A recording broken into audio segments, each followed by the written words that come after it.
BBG Amaravati ventures లో Mahashivratri bumper offer 15 రోజుల్లో full payment చేస్తే plot registration free. For more details contact 04069034444. విద్యా IT శాఖ మంత్రి నారా లోకేష్ కాకినాడ పర్యటనలో భాగంగా జేఎన్టీయూ ప్రాంగణంలో ఏర్పాటు చేసిన బాయ్స్ హాస్టల్ ఏదైతే ఉందో దీన్ని ఇనాగ్రేషన్ చేస్తారు. రూసాకి సంబంధించి 10 కోట్ల నిధులతో ఈ హాస్టల్ భవనాన్ని అయితే నిర్మించారు. గత 4 ఏళ్ల క్రితమే ఈ హాస్టల్ భవనానికి పర్మిషన్స్ వచ్చినప్పటికీ కూడా 60-40 రేషియోలో కేంద్ర రాష్ట్ర ప్రభుత్వాలు ఈ నిధులను మంజూరు చేయాలి. అయితే గత ప్రభుత్వ హయాంలో ఈ నిధులను మంజూరు చేయకపోవడంతో ఈ హాస్టల్ భవనం అప్పటి నుంచి కూడా అలాగే ఉండిపోయింది. ఏదైతే కూటమి ప్రభుత్వం అధికారంలోకి వచ్చిన వెంటనే కూడా ఈ నిధులను మంజూరు చేయడంతో ఈ హాస్టల్ భవనం పూర్తయిన నేపథ్యంలో రేపు మంత్రి నారా లోకేష్ ఈ హాస్టల్ భవనాన్ని అయితే ప్రారంభిస్తారు. అనంతరం విద్యార్థులు ఏర్పాటు చేసిన స్టాల్స్ ఏవైతే ఉన్నాయో ఆ స్టాల్స్ ని ఆయన పరిశీలించిన తర్వాత విద్యార్థులతో హలో లోకేష్ ప్రోగ్రామ్ లో భాగంగా విద్యార్థులతో ఇంటరాక్షన్ ప్రోగ్రామ్ అయితే ఏర్పాటు చేశారు జేఎన్టీయూ ప్రాంగణంలో. దీనికి సంబంధించి భారీగానే ఏర్పాట్లు చేస్తున్నారు. అలాగే ఎలాంటి అవాంఛనీయ ఘటనలు జరగకుండా ముందస్తుగానే భద్రతను కూడా కట్టుదిట్టం చేశారు. మనము ఏదైతే interaction program hello Lokesh program జరుగుతుందో ఆ సెట్ లో ఉన్నాము. మనం చూసుకోవచ్చు మిడిల్ ఆఫ్ ది ఈ ప్లేస్ లో మనకి స్టేజ్ అయితే ఏర్పాటు చేశారు. ఈ డయాస్ మీద యాంకర్ తో పాటు మంత్రి నారా లోకేష్ గారు విద్యార్థులతో ఇంటరాక్ట్ అయ్యే అవకాశం అయితే కనిపిస్తా ఉంది. దాదాపు 2000 మంది విద్యార్థులు ఈ హలో లోకేష్ ప్రోగ్రామ్ లో భాగంగా పార్టిసిపేట్ చేసే అవకాశం అయితే పూర్తిగా కనిపిస్తా ఉంది. దీనికి సంబంధించి ఈ ఏర్పాట్లన్నీ కూడా దాదాపు 90% కూడా పూర్తయిపోయాయి. రేపు ఉదయం 11 గంటలకు ఈ ఇంటరాక్షన్ ప్రోగ్రామ్ అయితే స్టార్ట్ అయ్యే అవకాశం కనిపిస్తుంది. ఉదయం 10:30 గంటలకు ఆయన జేఎన్టీయూ ప్రాంగణానికి చేరుకుంటారు.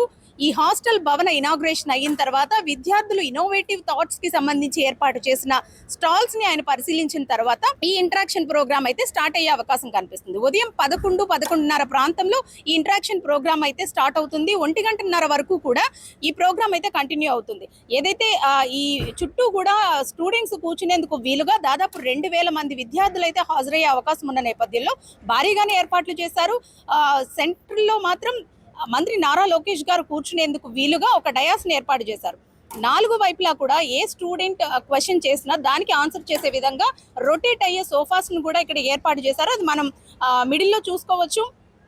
రేపు మధ్యాహ్నం 1:30 వరకు కూడా విద్యార్థులతో ఇంటరాక్షన్ ప్రోగ్రామ్ అవుతూ ఉంటుంది. అయితే హలో లోకేష్ ప్రోగ్రామ్ లో భాగంగా చాలా చోట్ల ఈ ప్రోగ్రామ్ ని ఏర్పాటు చేశారు. కానీ కాకినాడ జేఎన్టీయూ ప్రాంగణంలో ఏర్పాటు చేసిన ఈ హలో లోకేష్ ప్రోగ్రామ్ అయితే భారీ ఎత్తున జరగనుంది. దీనికి సంబంధించి పూర్తిగా ఏర్పాట్లు అయితే నిపుణుల పర్యవేక్షణలో అయితే ఈ ఏర్పాట్లను చేస్తూ ఉన్నారు.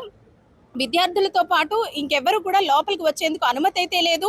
విద్యార్థులను కూడా క్షుణ్ణంగా పరిశీలించిన తర్వాత లోపలికి పంపించే అవకాశం అయితే కనిపిస్తా ఉంది. మొత్తం ఈ ప్రాంగణం అంతా కూడా జల్లెడ పడుతున్నారు. ఎక్కడా కూడా ఎలాంటి భద్రతకు అవరోధాలు కలగకుండా కూడా పూర్తి ఏర్పాట్లు అయితే చేస్తూ ఉన్నారు.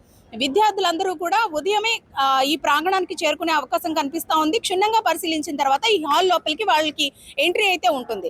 11:30 గంటల వరకు కూడా ఈ ప్రోగ్రామ్ స్టార్ట్ అయ్యే అవకాశం కనిపిస్తా ఉంది. 1:30 ఈ ప్రోగ్రామ్ క్లోజ్ అయిన తర్వాత లంచ్ బ్రేక్ ఉంటుంది. లంచ్ బ్రేక్ తర్వాత ఏదైతే కోరమాండల్ ఉందో ఆ నామమాత్రపు రుసుముతో ఇప్పటి వరకు కూడా కోరమండల్ ఒక ఆసుపత్రిని వైద్య సేవలు అందిస్తా ఉంది నామమాత్రం రుసుముతో.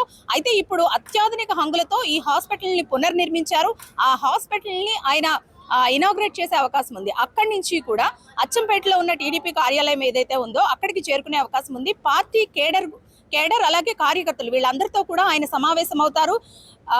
పార్టీకి సంబంధించి దిశానిర్దేశం చేయనున్నారు. మున్ముందు పార్టీని ఏ విధంగా ప్రజల్లోకి తీసుకువెళ్ళాలి, ఏ విధంగా బలోపేతం చేయాలి, ఎటువంటి కార్యక్రమాలు చేయాలి, దీనికి సంబంధించి పూర్తిగా కూడా కేడర్ తో ఆయన ఇంటరాక్ట్ అయ్యే అవకాశం కనిపిస్తుంది. అనంతరం అక్కడి నుంచి రాత్రి 6:30-7 ప్రాంతంలో ఆయన తిరుగు ప్రయాణం అయ్యే అవకాశం అయితే కనిపిస్తుంది. ఈ మొత్తం ప్రోగ్రామ్ కూడా ఉదయం 9:45కి ఆయన రాజమండ్రి ఎయిర్పోర్ట్ లో దిగినప్పటి నుంచి సాయంత్రం తిరిగి వెళ్లేంత వరకు కూడా ఎటువంటి ఘటనలు జరగకుండా, ఎటువంటి అవాంఛనీయ ఘటనలు జరగకుండా పూర్తిగా భద్రతను అయితే ఏర్పాటు చేశారు. అణువణువు కూడా క్షుణ్ణంగా పరిశీలిస్తున్నారు.